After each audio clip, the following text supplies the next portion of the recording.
what is the truth? आप जानते सच्चाई क्या है? It's one thing to suffer for Jesus. एक बात है परमेश्वर के लिए कष्ट उठाना, You go and preach आप जाएं और सुसमाचार प्रचार करें, and you cast out the devil आप दुष्ट आत्माओं को निकालते हैं, and you raise the dead. आप मृतकों को जिंदा करते हैं, The whole villagers come and you baptize them. और पूरा गांव आ जाता है, उन्हें बपतिस्मा देते हैं, And the enemies rises up और शत्रु आपके विरोध में खड़ा हो जाता है and they kill you. और वो आपको मारते हैं। That is great. वो तो बहुत बढ़िया है, महान है।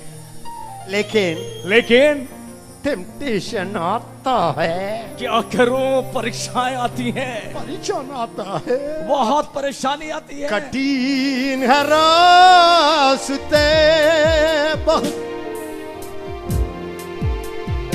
हर एक मोड़ पर शहर No. ना ना ना ना ना ना ना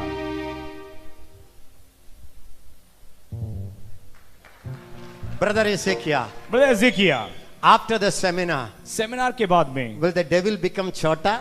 चाहे वो शैतान जो है छोटा बन जाएगा क्या? कभी वो छोटा नहीं ना होगा। ना ना ना, वो कभी छोटा नहीं बनेगा। क्यों हम लोग सेमिनार को आना है? तो फिर हम लोग सेमिनार में क्यों आते हैं? The Holy Spirit told me, पवित्र आत्मा ने मुझसे कहा, my job मेरा काम is not to weaken the devil. मेरा काम शैतान को कमजोर बनाना या छोटा बनाना नहीं है। That was done by the Lord Jesus Christ on the cross. ये काम तो प्रभु यीशु मसीह के द्वारा कलवरी क्रूस पे पहले ही कर दिया गया है। He gnashed his head. उसने उसके सर को कुचल डाला है। He destroyed his head. उसके सर को उसने कुचल डाला है। He took all his armor. और उसने उसके सारे हथियार को हटा दिया है। That is यीशु मसीह कर दिया है। वो तो सारा काम यीशु मसीह ने पहले ही कर दिया है। पवित्र आत्मा, आपका काम क्या है? आपका काम क्या है? मेरा काम शैतान को कम नहीं करना, उसको छोटा दिखाना नहीं है। My job मेरा काम तो is to strengthen your inner man. मेरा काम तो आपके अंदरूनी मनुष्यत्व को मजबूत करना है। Inner man अंदरूनी मनुष्यत्व with all the might of God. और परमेश्वर की सारी संपूर्ण सामर्थ्य से। Hallelujah. हालेलुया। And और to raise up the faith in people और लोगों के विश्वास को उजागर करना है, that Christ may live in them. ताकि परमेश्वर प्रभु यीशु मसीह उनके अंदर में वास कर सके, जी सके। When I go, Jesus goes. जब मैं जाता हूं तब प्रभु यीशु मसीह जाते हैं। मैं देखना वो देखता है, मैं चलना वो चलता है। Me and Jesus became one. और प्रभु यीशु मसीह और मैं एक हो गए हैं। Then उसके बाद open our eyes to see God's love. वो हमारी सहायता करता है कि ताकि हम परमेश्वर के प्रेम को देख सकें। Then उसके बाद fill them with all the fullness of God. पवित्र आत्मा परमेश्वर की सारी संपूर्णता से भर देता है। Brother Ezekiel, what should I do now after the seminar? What should I do after the seminar? और सेमिनार के बाद में मुझे क्या करना चाहिए? Can I tell you honestly? क्या मैं आपको ईमानदारी से बताऊं? I didn't even start my preaching. मैंने अभी तो अपना प्रचार करना शुरू भी नहीं किया। Introduction दिया है। अभी तो केवल प्रस्तावना लिखी गई है। Listen.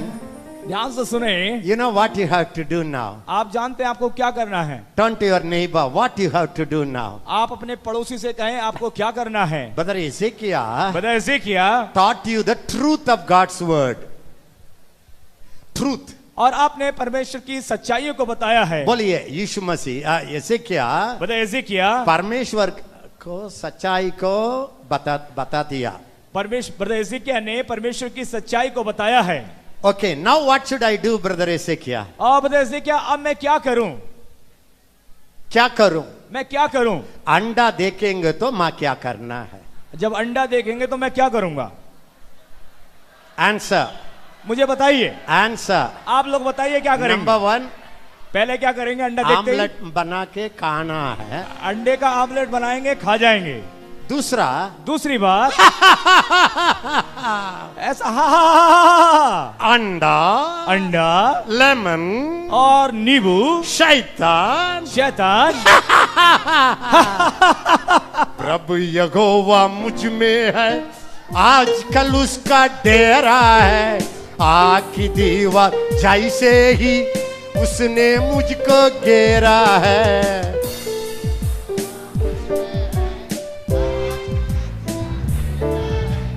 आग की दीवार जैसे ही उसने मुझको घेरा है। और क्या करना? और क्या करना है? Please, when the devil attacks you, जब शैतान आप पर आक्रमण करता है, don't pray. प्रार्थना ना करें।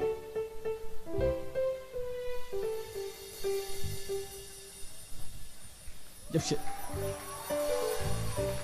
You know what you are thinking?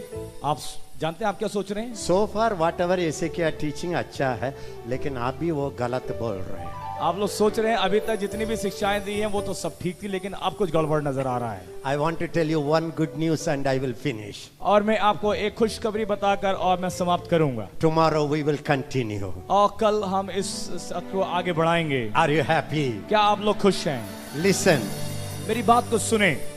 In the Old Testament, पुराने नियम में all the saints were praying for help, और सारे संत सहायता के लिए प्रार्थना करते थे, praying for power, वो शक्ति के लिए प्रार्थना करते थे, praying for victory over enemies, और शत्रु के ऊपर में विजय पाने के लिए प्रार्थना किया करते थे, praying for healing, वो चंगाई के लिए प्रार्थना करते थे, praying for blessing. वो आशीष के लिए प्रार्थना करते थे। So God was giving. परमेश्वर उनको उन सारी प्रार्थनाओं का जवाब देते थे। When they pray, जब वो प्रार्थना करते, victory came. और विजय मिल जाती। When they don't pray, वो प्रार्थना नहीं करते, defeat came. और पराजय मिलती। When they prayed, जब उन्होंने प्रार्थना की, angels came. और स्वर्गदूत आए। When they don't pray, जब उन्होंने प्रार्थना नहीं की, demons came. दुष्ट आत्माएं आए। But लेकिन in the New Testament, नए नियम के अंदर में Jesus went to a cross. और प्रभु यीशु मसीह क्रूस पर गए। On the cross, उस कलवरी क्रूस पर He destroyed all your enemies. उसने आपके सारे दुश्मनों को खत्म कर दिया। And He broke all your curses. और उसने आपके सारे श्रापों को तोड़ डाला है। All your diseases He crucified. और उसने सारी बीमारियों को क्रूस पर उठा लिया है। He rose again. वो मृत्यु में से जी उठा, Went to heaven. स्वर्ग में चला गया, And sent the Holy Ghost. और पवित्र आत्मा को हमारे बीच में भेजा। When the Holy Ghost came, जब पवित्र आत्मा आया, power came. शक्ति आई। Now, अब don't pray for power. आप उस शक्ति के लिए प्रार्थना ना करें। All you have to do is, आपको जो करना वो ये है, thank you, Lord. धन्यवाद प्रभु, You have given me power.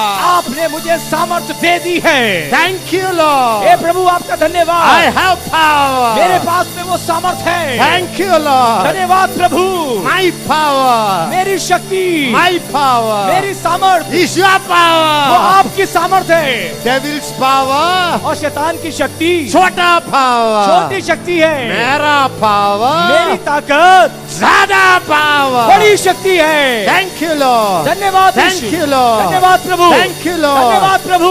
If you start thanking, यदि आप इस प्रकार से धन्यवाद देना प्रारंभ करते हैं, your inner man आपका अंदरूनी मनुष्यत्व will rise up like a giant. वो एक दानव के समान खड़ा हो जाएगा। And the Holy Ghost और आप पवित्र आत्मा will stir up himself वो अपने आप को हिलाएगा, like a lion. वो एक शेर के जैसे अपने आप को हिलाएगा, और वो बिल्कुल फाड़ खाने के लिए आएगा। Did you understand? क्या आप मेरी बात को समझे? Yes or no बोलिए. हाँ या ना? Yes or no हाँ बोलिए. या ना? When you go by cycle, जब आप साइकिल में जाते हैं, when you go by cycle जब आप साइकिल में जाते हैं, and you are going through highland heights, जब आप किसी चढ़ाई पर चढ़ते हैं and the wind is opposite wind, और चढ़ाई पे चढ़ते समय दूसरी तरफ से हवा बह रही है, आप क्या करेंगे? आप क्या करेंगे? ज्यादा शक्ति उपयोग करेंगे, छोटा? आप उस समय पर ज्यादा जोर लगाएंगे या फिर बस आराम से चलाएंगे? When you go by motorbike, जब आप मोटरसाइकिल चलाते हैं, when you want to go very fast, जब आप और तेज चलना चाहते हैं, आप क्या करेंगे? गियर को आप क्या करेंगे? गियर को बदलेंगे। क्या करेंगे? क्या करेंगे गियर का? two thieves are coming to beat you. और दो चोर आपके पीछे पड़े हैं, आई कैसे आप मोटर बाइक में चलेंगे? उस समय पर आपकी मोटरसाइकिल कैसे चलाएंगे? लाइक है करके आप क्या करेंगे? आप क्या करेंगे? फर्स्ट गियर का जाएंगे, पहले गियर में अटके रहेंगे, गट गट गट गट गट गट। बोलिए क्या करेंगे आप? क्या करेंगे? आप एक्सीलेटर देंगे और करेंगे यस सर नो। आया नहीं? If you fly in the airplane, यदि आप हवाई जहाज में उड़ते हैं when there is cloud, और जब वहां पर बादल आते हैं, very thick dark cloud, यदि बहुत घनघोर बादल अगर आ जाता है, the airplane will use extra fuel. और उस हवाई जहाज के अंदर में और ज्यादा जो है फ्यूल लगता है। You can hear the sound. आप अगर जहाज में बैठे हुए हैं और घनघोर बादल आ जाता है तो उस आवाज को आप सुन सकते हैं। When there is no cloud, जब कोई बादल नहीं है, you don't even hear anything. आपको कुछ आवाज सुनाई नहीं देती है। Sometimes I used to think the flight is flying or staying in the same place. कई बार मैं सोचता था कि जहाज उड़ भी रहा है या वहीं पे खड़ा हुआ है। Tell me, listen to me. और आप मेरी बात को सुने। The mighty Holy Spirit is living in you. और वो सर्वशक्ति पवित्र आत्मा आपके अंदर में रहता है। Resurrection power is living in you. पुनरुत्थान की शक्ति आपके अंदर में वास करती है। All authority in heaven and earth is given to you. स्वर्ग और पृथ्वी की सारी शक्ति आपको दी गई है। It's just silent inside. और वो आपके अंदर में चुपचाप शांत अवस्था में वास किए हुए हैं। When the enemy comes, लेकिन जैसे ही शत्रु आता है, when the enemy comes, जब दुश्मन आता है, the Bible says, बाइबल कहती है, like a flood, और बाइबल कहती है एक बाढ़ के समान, like a tsunami, एक सुनामी के समान, the Spirit of God in you आपके अंदर में परमेश्वर का आत्मा will rise. वो उठ खड़ा होगा। आप क्या करना है? आपको क्या करना है? एक ही बात करना है। बस एक ही काम करेंगे। पवित्र आत्मा मदद करो नहीं है। धन्यवाद पवित्र आत्मा। आपको उस धन्यवाद पवित्र आत्मा। आपको केवल धन्यवाद देना है। धन्यवाद पवित्र आत्मा। धन्यवाद पवित्र आत्मा। थैंक यू पवित्र आत्मा। धन्यवाद पवित्र आत्मा। सो पवित्र आत्मा स्पीड ज्यादा हो जाएगा। धन्यवाद देने से पवित्र आत्मा का स्पीड, उसकी गति बढ़ जाएगी। हालेलुया।